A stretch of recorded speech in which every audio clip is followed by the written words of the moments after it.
Hand pass picked off there by Brady Seckle, intended for Kane Mitchell. Strong work from Richard Newell, the former West Adelaide player. Port Adelaide muscle it forward. Here's Reynolds, who's been impressive so far this season, can't keep it alive. Boundary throw-in. 14 and a bit minutes played here. Port Adelaide, with the assistance of a swirly, blustery breeze, enjoy a 6-point advantage.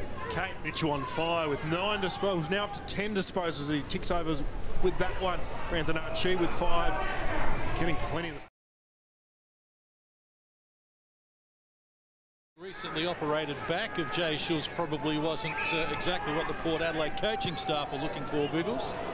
Oh no, Bass has let himself down with a kick out on the full after a great tackle, and this is where Port Adelaide need to reset quickly. As soon as that opportunity pops up inside, they need to go with their first thought. Jay Schultz leading up at the ball, but they're instinctively there. Just need to do things a bit quicker, and I reckon they'll get themselves back into the game in this third term. We saw 26 and a half minutes played in the first quarter. Now Central District to Collier, who switches play. He's got Fraser Fort there. Himself is pushed up, so Central District pressing from everywhere at the moment. The kick inside, 50 to the hot spot. Big pack of players. Jenner emerges at Goodrum, forced over the boundary line. We'll have a throw in. Well, they're just building at the moment, Phil, aren't they? Yeah, they are. They're just a patient build-up as well. The Bulldogs just struggling to get some fluency inside 50. It's stoppage now with the boundary throw, and they'll be desperate to get a goal. O'Brien and Fort lock horns. One down by O'Brien. The ball now in the hands of Dew for Central District. That's lovely vision to give it to Barmby from 25 directly in front. Bang! Bustling Luke Barmby kicks the goal. That's his first. Central District, they get their 11th. 11-4-70. Adelaide now on 6-6-42. So now half forward, drop the mark, little touch of the fumble. Just a little bit underdone this year, Tom Collier. Dan Houston gives him a little bit to go on with. And Tom would be disappointed with himself there, dropping that. So the ball's gone over the boundary line, right in front of the Port Adelaide interchange gates. We'll have a boundary throw in. Nearing quarter time, 4-1-25 Central, Port 1-2-8. Front position Broadwood, won the hit out for the Bulldogs, only as far as Sharrod though, the high up and under kick. Sitting under it again courageously there was Harble. Couldn't quite take it. Hayden there on hand.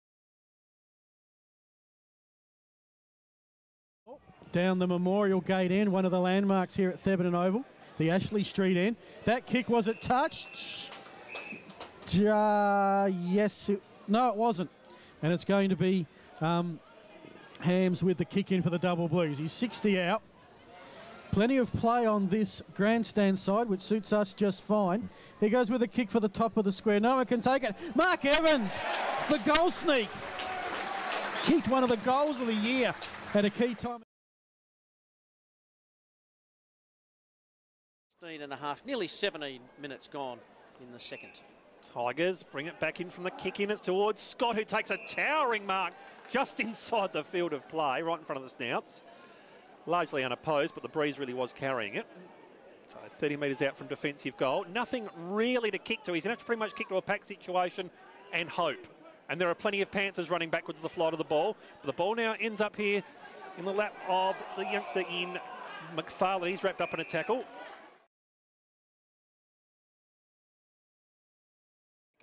Worried out of the contest there by Crab. Vader just delivers a little underground handball there towards Taylor. Next link in the chain is going to be Little. If he can pick it up and evade the Nicholson tackle, can't do either. Throw in.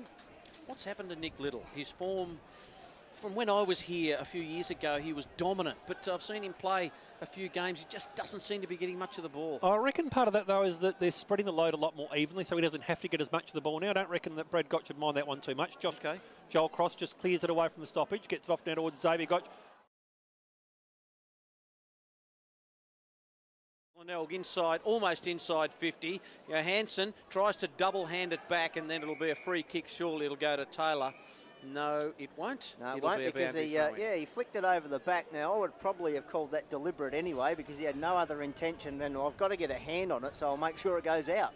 We'd like to get a handle on what's going on with this out-of-bounds rule this year. It's confused us all year. Up it goes. McGinty took it out of the air, then got it to Malira by hand. He's got to feed it back to Johansson. He's operating in a very small amount of room, and Taylor did well to smother that kick, put his body on the line and copped an awful crunching, but just shakes himself and away he goes again. Boundary throw in. The central umpire saying, now just hold on, don't throw it in yet. And here it goes. McGinty took it out of the ruck. Third man up was Vitkunis, taken by Seckel. Joseph here for Glenelg, puts it up now towards Malira, 60 metres out.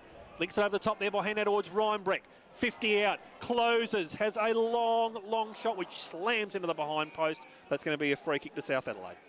Brilliant work by Joseph. It was and a good chase by Vitkunis as well. It was good work. Shows that Glenelg are really going to run this game out. So the free kick to South Adelaide.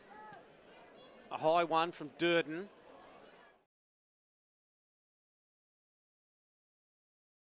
Trying to work things out now. The kick coming into the attacking 50, just sneaks in there. Best position, Ramsey couldn't take the mark and kick plays away out on the full. The Crows have had plenty of it. 28 disposals to 13. Almost 2-1 their clip at the moment. And the Dogs doing a lot of defending despite having the assistance of a slight breeze working to the northern or scoreboard end of Adelaide Oval. On the wing, Otten did that well. Controlled it, works around the body. Harble's been...